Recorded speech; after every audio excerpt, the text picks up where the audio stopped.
تو آئیے سنتے ہیں آج کی ویڈیو میں کسی کی زندگی پر بیتا ایک پراسرار اور سچا واقعہ۔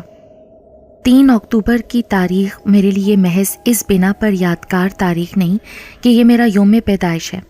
میرے نزدیک اس کی اہمیت اس لیے زیادہ ہے کہ 3 اکتوبر 1948 کو میں نے پاکستان جیسی پاک سرزمین پر قدم رکھا تھا، اور یہاں آنے کے چند روز بعد ہی میرے ساتھ جو حیرت انگیز واقعہ پیش آیا تھا اسے میں زندگی بھر نہیں بھول سکتا۔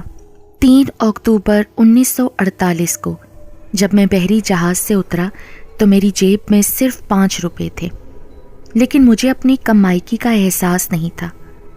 میں سمجھتا تھا کہ نظام دکن نے پاکستان کے لیے جو کچھ کیا ہے اس کے حوالے سے یہاں مجھے ہاتھوں ہاتھ لیا جائے گا، لیکن میں نے جب اسی خیال کا اظہار جہاز کے ایک میمن مسافر سے کیا تو اس نے کہا، یہ تو ٹھیک ہے مرزا بھائی، پن تیرے پاکٹ میں کتنا پیسہ ہے؟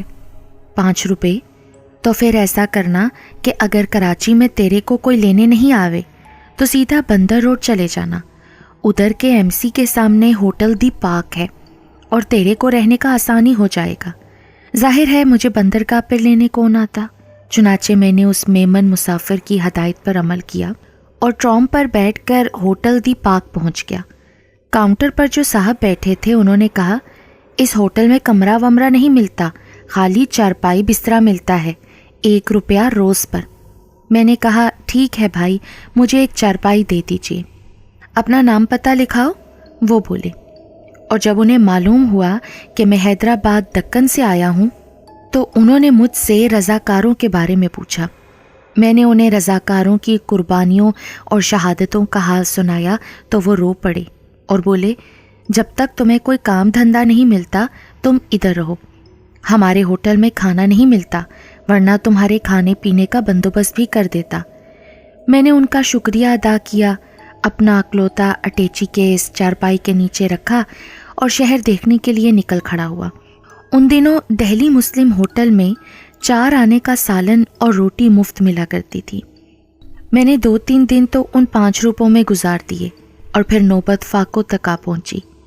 میں صورتحال کسی سے بیان بھی نہیں کر سکتا تھا، اس لیے صبح چپ چاپ ہوٹل سے نکل جاتا اور گھومتا گھومتا صدر کے کیفے جارج والے چوک میں آ کھڑا ہوتا کہ شاید کوئی شناسا چہرہ دکھائی دے جائے، مگر اس بھرے پورے شہر میں مجھے اپنی جان پہچان کا کوئی فرد دکھائی نہ دیا۔ اس وقت میری عمر صرف 19 سال تھی۔ ظاہر ہے کہ میری جان پہچان کے لوگ میرے محلے دار یا کلاس فیلو ہی ہو سکتے تھے جنہیں میں حیدرآباد دکن چھوڑ آیا تھا۔ یہاں ہر فرد میرے لیے اجنبی تھا، پھر بھی میں کوٹ کی جیب میں ہاتھ ڈالے ہر آنے جانے والے کو دیکھتا اور سوچا کرتا کہ شاید ان میں سے کوئی ہجرت کر کے یہاں آیا ہو، لیکن چوتھے فاقے تک مجھے کوئی ایسا آدمی نہ ملا۔ 3 فاقے میرے لیے بڑے صبر آزما اور تکلیف دہ تھے، مگر چوتھی صبح جب میں حشاش بشاش تھا اور مجھے بھوک کا احساس تک نہیں تھا، میں نے منہ ہاتھ دھویا، کوٹ پہنا اور ہوٹل سے نکل گیا۔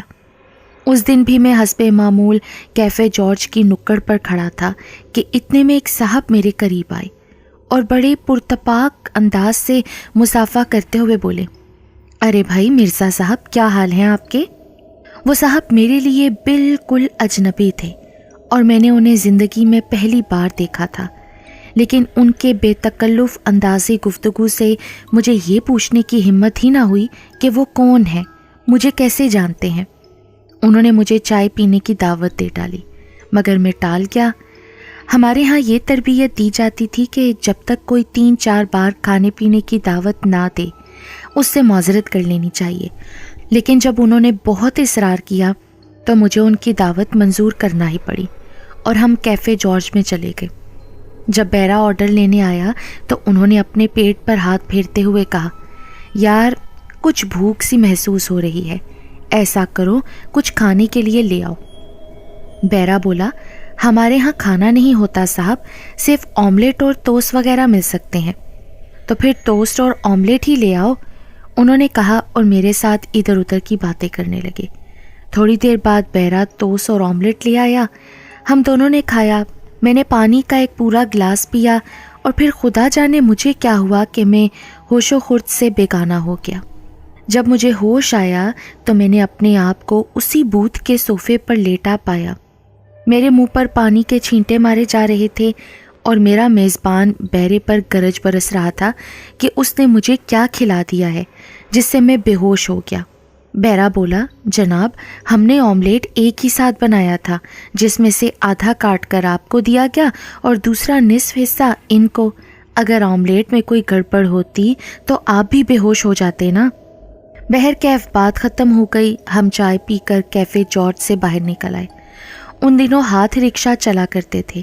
میرے میزبان نے پوچھا، آپ کہاں جائیں گے مرزا جی؟ میں نے انہیں دی پارک کا پتہ بتا دیا۔ انہوں نے ایک رکشہ روکا، مجھے سوار کرایا اور خود بھی میرے ساتھ بیٹھ گئے۔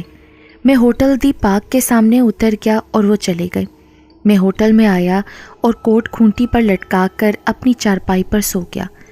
جب میری آنکھ کھلی تو رات ہو چکی تھی اور میرے ارد گرد سب لوگ سو رہے تھے۔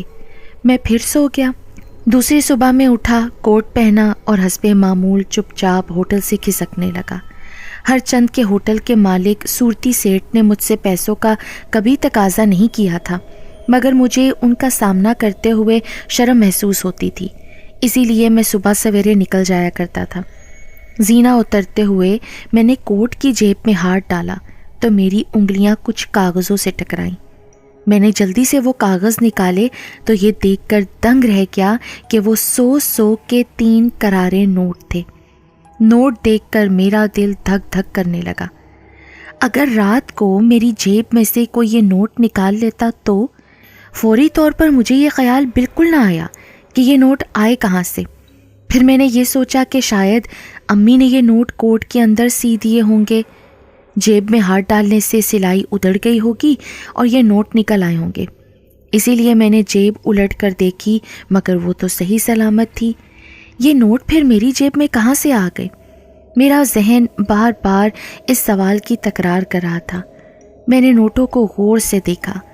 وہ برٹش گورنمنٹ کے جاری کردہ نوٹ تھے، مگر ان پر حکومت پاکستان کی مہر لگی ہوئی تھی۔ ظاہر ہے کہ یہ نوٹ یہیں کہیں کسی نے میری جیب میں ڈالے ہوں گے، پر وہ کون ہو سکتا ہے؟ میں نے سوچا، مگر میری سمجھ میں کچھ نہ آیا۔ ہوٹل میں سبھی مسافر تھے۔ اس بات کا زیادہ امکان تھا کہ کوٹ کی جیب میں رکھی ہوئی چیزیں غائب ہو جاتی تھیں، کیونکہ وہ وقت ہی ایسا تھا۔ نیا ملک تھا اور ہر ایک کی ضروریات بہت تھیں۔ تو پھر ایسے وقت میں کون میری مدد کے لیے میری جیب میں نوٹ رکھ دیتا؟ کہیں یہ جعلی نوٹ تو نہیں ہے؟ اس احساس سے میرا دل کانپ اٹھا۔ الٹے قدموں اپنے ہوٹل کے مالک کے پاس پہنچا۔ میں نے ایک نوٹ اسے تھماتے ہوئے کہا، سیٹھ جی میرے 25 روپے آپ ایڈوانس رکھ لیں۔ ایسی بھی کیا چلتی ہے؟ صورتی سیٹھ بولا، میں اپنے محسنوں کا ادھار زیادہ دن رکھنا نہیں چاہتا۔ میں نے ان کو جواب دیا۔ اس نے بڑے تکلف سے نوٹ اپنی دراز میں ڈالا اور باقی رقم مجھے واپس کی۔ میں تو اچھل پڑا، ارے یہ تو اصلی نوٹ ہے۔ وہ دن اور آج کا دن کہ میری جیب کبھی خالی نہیں رہی، مگر اس کے بعد کئی مرتبہ ڈھونڈنے پر بھی مجھے وہ اجنبی میزبان کبھی نظر نہیں آیا جسے میں آج بھی ہزاروں میں پہچان سکتا ہوں۔ نہ جانے وہ اجنبی میزبان جس نے مجھے فاقوں کے دور میں کھانا کھلایا تھا، جو مجھے میرے نام سے جانتا تھا، وہ کوئی نیک جن تھا یا فرشتہ جو شاید میری غیبی امداد کے لیے آیا تھا۔ مجھے لگتا ہے کہ یہ مہربانی اسی کی ہو سکتی ہے۔